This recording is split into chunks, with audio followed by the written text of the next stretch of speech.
حضرت بیوی مریم کا واقعہ۔ اس پاک خاتون کے پاس اللہ کا فرشتہ آیا اور کہا، اے کنواری مریم، اللہ تجھے ایک نیک اولاد عطا کرنا چاہتا ہے۔ خاتون نے کہا، یہ کیسے ممکن ہے جب مجھے کسی مرد نے چھوا تک نہیں؟ فرشتے نے کہا، ایسا کرنا تیرے رب کے لیے بہت آسان ہے۔ وہ نیک اور پارسا خاتون کون تھی جو قیامت تک پاک دامنی کی مثال بن گئی؟ وہ خاتون جسے اللہ نے اپنے زمانے کے تمام عورتوں پر تھرتھری عطا فرمائی۔ حضرت بیوی مریم علیہ السلام کے والد کا نام عمران اور والدہ کا نام حنا تھا۔ حضرت عمران حضرت سلیمان علیہ السلام کی اولاد میں سے تھے اور ان کی اہلیہ حنا داؤد علیہ السلام کی اولادوں میں سے تھی۔ حضرت عمران بنی اسرائیل کے بڑے عابد اور عامل تھے، اس لیے مسجد اقصیٰ کی امامت لوگوں نے آپ کے سپرد کی ہوئی تھی۔ حضرت حنا کے یہاں اولاد نہ تھی۔ ایک روز آپ نے ایک درخت کے سائے میں ایک چڑیا دیکھی جو اپنے بچے سے پیار کر رہی تھی اور اسے دانہ کھلا رہی تھی۔ یہ منظر دیکھ کر آپ کا دل بھر آیا اور آپ نے بارگاہ الہی میں اولاد کے لیے دعا کی، لہٰذا اللہ نے آپ کی دعا قبول فرمائی۔ حضرت مریم کی پیدائش سے قبل آپ کی والدہ نے منت مانگی کہ اپنی اولاد کو بیت المقدس کی خدمت کے لیے نذر کر دیں گی۔ بنی اسرائیل کے یہاں یہ روایت تھی کہ جو لڑکا اللہ کی نذر کر دیا جاتا تھا وہ نہ شادی کرتا تھا نہ دنیاوی مسئلے میں دلچسپی لیتا تھا، صرف عبادت گاہ میں خدمت کرتا اور خود عبادت میں مشغول رہتا تھا۔ لہٰذا حنا نے اللہ سے بیٹے کے لیے دعا کی تھی، لیکن ان کے یہاں بیٹے کی بجائے بیٹی کی پیدائش ہوئی۔ حضرت حنا نے لڑکی کا نام مریم رکھا۔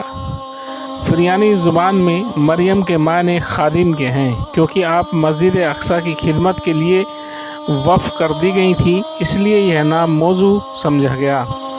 حضرت مریم کی ولادت سے قبل ہے کہ آپ کی والدہ وفات پا گئیں، اس لیے حنا نے ولادت کے بعد آپ کے ایک کپڑے میں لپیٹ کر بیت المقدس کے علماء کے سامنے پیش کر دیا تاکہ وہ انہیں اپنی کفالت میں لے لیں۔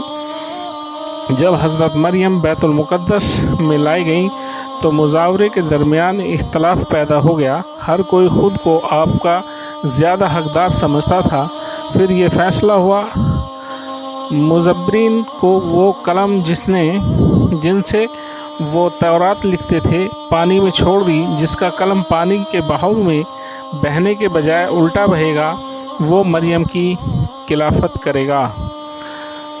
اس مقابلے میں حضرت زکریا علیہ السلام تھے، ان کے قلم کو اللہ نے پانی میں بہاؤ کے الٹی طرف بہا دیا اور وہ ان کی پرورش کے حقدار ہو گئے۔ اس طرح بیوی مریم کو اللہ کی مرضی کے مطابق حضرت زکریا علیہ السلام کی کفالت میں دے دیا گیا۔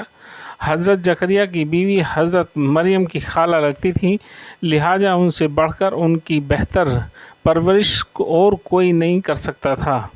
حضرت مریم علیہ السلام دوسرے بچوں کی بنسبت بہت تیزی کے ساتھ بڑھتی رہیں۔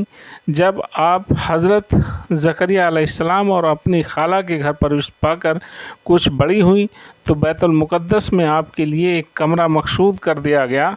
یہاں زکریا علیہ السلام کے علاوہ اور کوئی نہیں جا سکتا تھا۔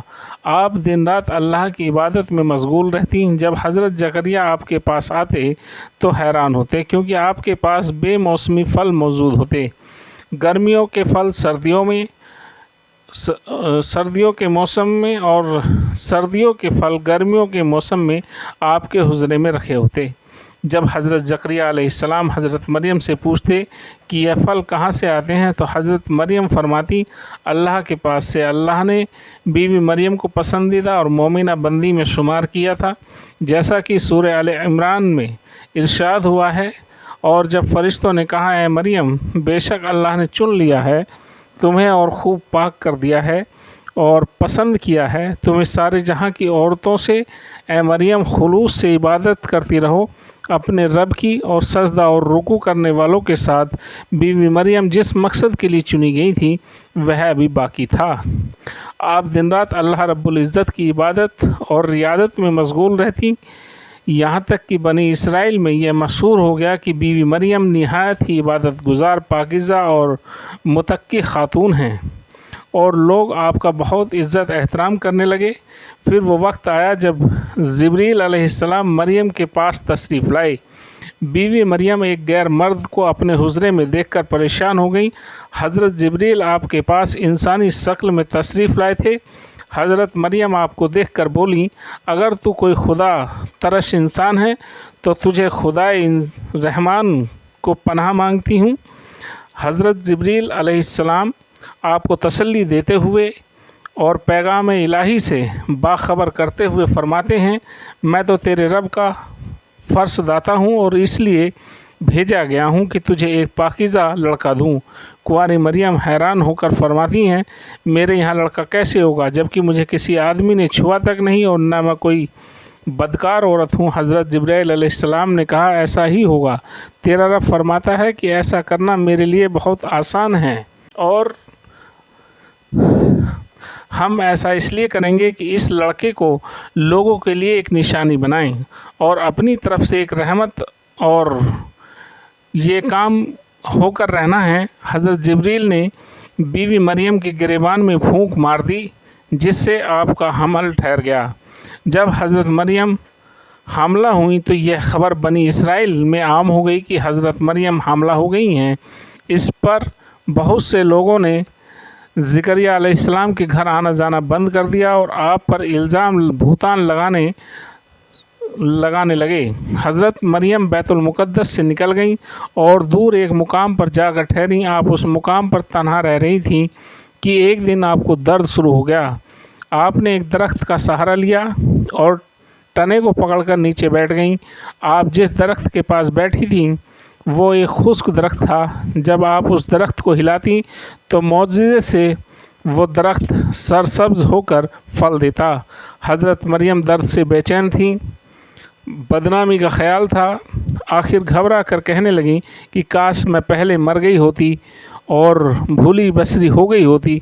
اس مشکل وقت میں اللہ نے حضرت مریم کے قدموں کے قریب ایک نہر جاری کر دیا اور ندا آئی کہ پانی پیو اور کھجور کھاؤ تاکہ جسم کو تقویت پہنچے، پھر اپنی اولاد کو دیکھ کر آنکھوں کو ٹھنڈک پہنچاؤ۔ اسی عالم میں حضرت عیسیٰ علیہ السلام کی پیدائش ہو گئی۔ آپ اپنے بیٹے کو لے کر قوم کے پاس آئیں۔ قوم کے لوگ آپ کے گود میں بچہ دیکھ کر گجبناک ہو گئے اور الزام لگانا شروع کر دیا۔ ہر طرف سے لوگ طعنے دے رہے تھے۔ حالت زار تنگ ہو گئی۔ تب مریم علیہ السلام نے بچے کی طرف اشارہ کرتے ہوئے کہا کہ اس بچے سے بات کر لو، تمہیں تمہارے سوالات کے جواب مل جائیں گے۔ سرکش لوگوں نے کہا، بھلا یہ دودھ پیتا بچہ ہمارے سوالوں کا جواب کیسے دے گا؟ اچانک عیسیٰ علیہ السلام نے بولنا شروع کر دیا۔ بچے نے کہا، بے شک میں اللہ کا بندہ ہوں، مجھے اس نے کتاب دی ہے اور مجھے نبی بنایا ہے اور مجھے بابرکت بنایا ہے جہاں کہیں ہوں، اور مجھے نماز اور زکوٰۃ کی وصیت کی ہے جب تک میں زندہ ہوں، اور اپنی ماں کے ساتھ نیکی کرنے والا، اور مجھے سرکش بدبخت نہیں بنایا، اور مجھ پر سلام ہے جس دن میں پیدا ہوا اور جس دن مروں گا اور جس دن زندہ کر کے اٹھایا جاؤں گا۔ اس کے بعد حضرت مریم حضرت عیسیٰ علیہ السلام کو لے کر مصر چلی گئیں۔ جب حضرت عیسیٰ علیہ السلام کی عمر مبارک 13 سال ہوئی تو بیت المقدس واپس آ گئیں۔ روایتوں میں حضرت مریم علیہ السلام کی تاریخ وفات 35 عیسوی اور آپ کی عمر 51 سال لکھا گیا ہے۔ اسلام کے علاوہ کیتھولک اور آرتھوڈوکس عیسائی تھی۔ حضرت مریم علیہ السلام کو نہایت ہی عقیدت اور احترام کی نگاہ سے دیکھتے ہیں اور آپ کی والد واحد خاتون ہیں جن کا نام قرآن مجید میں درج ہے اور بائبل کے پرانے عہد نامے میں بھی موجود ہے۔ حضرت عائشہ سے روایت ہے کہ نبی کریم صلی اللہ علیہ وسلم نے فرمایا، اللہ نے مجھے خبر دی ہے کہ جنت میں میرا نکاح مریم بنت عمران، موسیٰ کی بہن کلثوم اور فرعون کی عورت عائشہ سے ہوگا۔